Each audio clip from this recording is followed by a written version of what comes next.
Assalamualaikum warahmatullahi wabarakatuh. Saya Erlia Zahra selaku host dari kelompok 6. Di sini kelompok saya akan mempresentasikan tentang jaringan epitel pada hewan. Sebelum itu, izinkan saya memperkenalkan anggota kelompok. Saya Erlia Zahra sebagai host, lalu Reska Mediana sebagai moderator, lalu ada Amelia dan Dwi Nur Cahyo sebagai presenter, dan Navigo Cesar sebagai dokumenter. Untuk mempersingkat waktu, langsung saja saya serahkan ke moderator.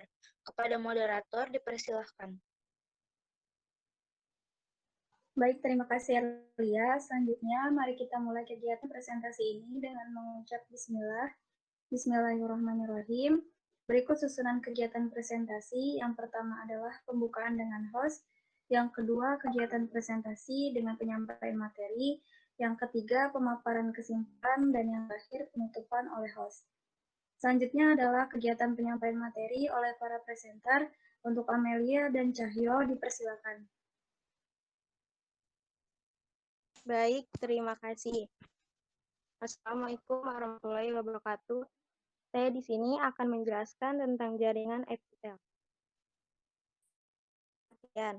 Epitel merupakan sekumpulan sel yang memiliki karakteristik berperan sebagai melapisi atau menutup tubuh hewan. Karakteristik dari jaringan epitel, jarak antar sel epitelium telah rapat, berbeda dengan jaringan ikat seperti sel darah merah. Memiliki sel basal di bagian bawah sebagai membentuk epitel kembali ketika sudah tergerus atau aus. Dalam sel epitel dapat memiliki satu lapis maupun berlapis-lapis, terbagi dalam kelompok sekresi dan pelindung. Bagian-bagian epitel. Yang pertama itu ada epitel pipis lapis, simple squamous epithelium, terletak pada kantung udara paru-paru dan jantung pembuluh darah dan pembuluh limfa. Kedua ada epitel kubus selapis, simple cuboidal epithelium, terletak pada ovarium, tubulus ginjal dan kelenjar dalam tubuh. Yang ketiga ada epitel selapis silindris, simple columnar epithelium, terletak pada saluran pencernaan, kantong empedu, rahim, dan saluran pernafasan bagian atas. Yang keempat ada epitel pipih berlapis, stratified squamous epithelium. Terdapat dua jenis epitel pipih berlapis.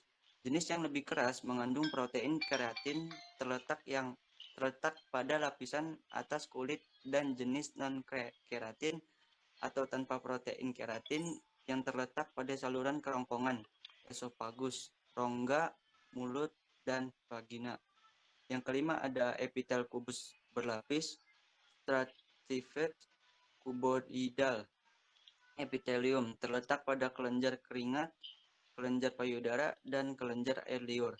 Yang keenam ada epitel silindris berlapis, stratified columnar epithelium, terletak pada bagian uretra dan saluran kelenjar tertentu.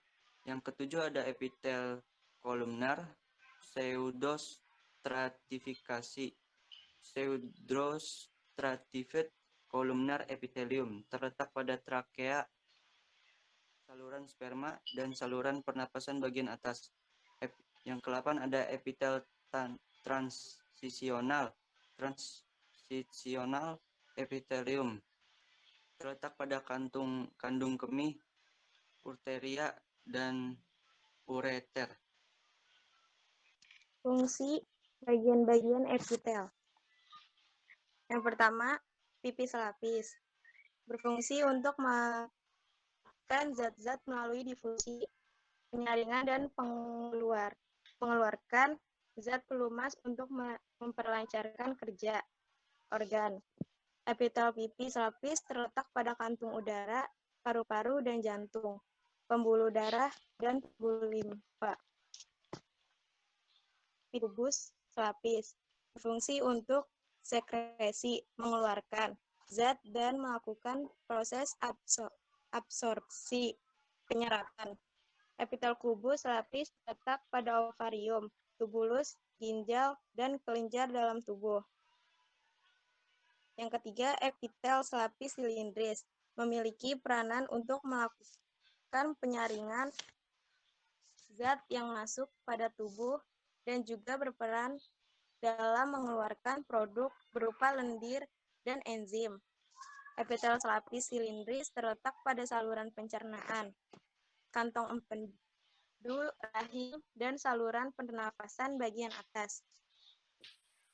Yang keempat, epitel pipi berlapis, berfungsi untuk melindungi jaringan di bawahnya dari gesekan.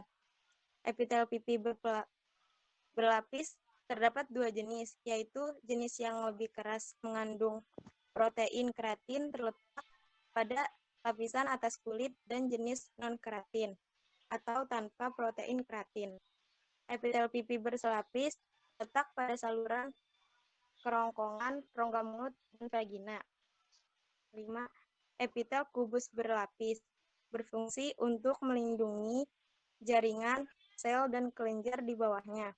Epitel kubus terletak pada kelenjar keringat, kelenjar payudara, dan kelenjar air liur. 6. Epitel silindris berlapis berfungsi untuk melindungi jaringan dan sel di bawahnya, serta melancarkan proses sekresi pada tubuh. Terdapat pada pria yang terletak pada bagian uretra dan saluran kelenjar tertentu.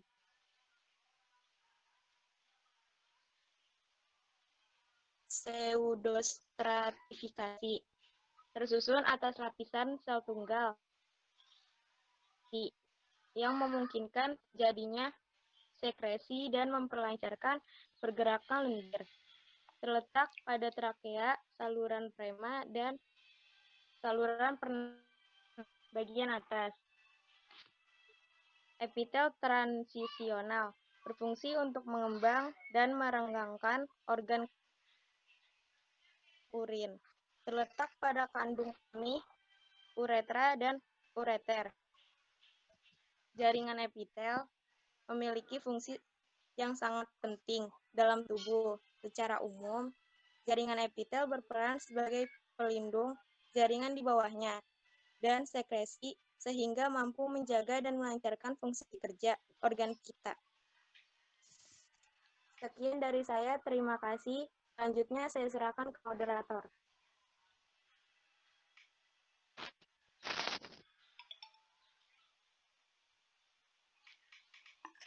Terima kasih untuk para presenter yang sudah menyampaikan materi. Selanjutnya saya akan memberikan kesimpulan, yaitu epitel adalah sekumpulan sel pada tubuh hewan yang bersifatnya untuk melindungi. Memiliki karakteristik yang pertama adalah jarak antara sel epitelium rapat, yang kedua memiliki sel basal di bagian bawah, memiliki satu lapis atau lebih, dan yang terakhir terbagi dalam kelompok sekresi dan pelindung.